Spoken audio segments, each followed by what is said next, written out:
So lately, if you've been paying attention to anything related to real estate, it's pretty negative.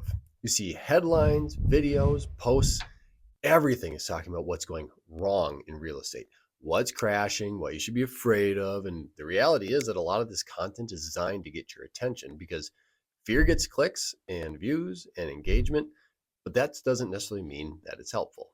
I've been noticing this more and more, not just from the media, but even within real estate. So, agents and creators, whoever's putting all the videos and the articles and all this out there, people are putting out content that leaves heavily into fear and urgency in worst case scenarios.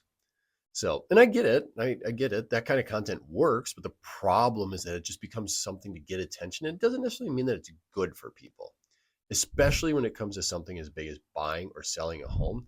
I don't think fear is a good place to make that decision from. So for me, the job has actually always been pretty simple.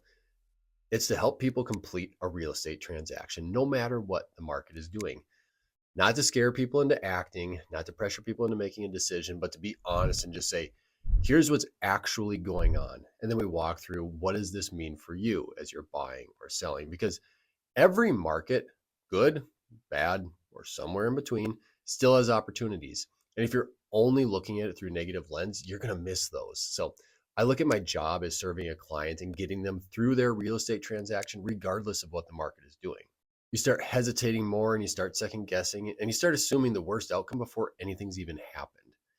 And that can cost people real opportunities, not because the market made it impossible, but because the mindset going into it was already working against them. So instead of just pointing out problems, I think it's more helpful to ask, how can we look at this differently? So I'm going to name a few ways to think about that. One, every market creates an opportunity. So if the market is really competitive, then the sellers might be benefiting. If it slows down a little bit, then buyers might gain a little bit of leverage. There's always an ebb and a flow, and maybe we're in between at times, and maybe it's leaning one way or the other. But when you know what to look for, you might also find some opportunity.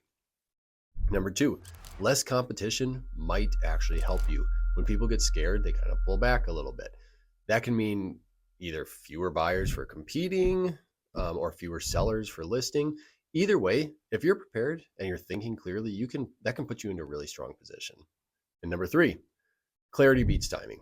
Most people are trying to perfectly time the market, but in reality, what matters more is just understanding your situation, your timeline, your finances, and your goals, and then making a decision based on that, not based on headlines. So moving forward, this is the kind of content that I want to create. It's not fear based, it's not pressure driven, it's not trying to get your attention by making you worry. And I want to have content that's honest, it's clear, and it's as positive as we can be while it's still being realistic because I think that actually helps people make better decisions. And honestly, this matters to me for more than just online content because when I show up to meet someone, whether they've seen these videos or not, I'm going to be the same person. I'm going to be straightforward. I'm going to be honest. And I believe that we can have a situation that's going to work well for you regardless of the market. So, not because I'm ignoring reality, but because I've seen what unmet expectations can do over the course of a transaction. So if you're seeing all the negativity out there right now, I just want you to understand what's actually happening and that people are creating that in order for you to click on those items. But don't let it control how you think. There are always opportunities and there are always ways to move forward. And the right approach is just going to depend on your situation, not on the loudest headline. So if you ever want to talk through your situation, whether you're buying, selling, or you're just trying to make sense of everything, I'm always here to help. And if this didn't answer your question entirely, I'll keep making more videos like this that break things down in a way that I hope is actually helpful to you.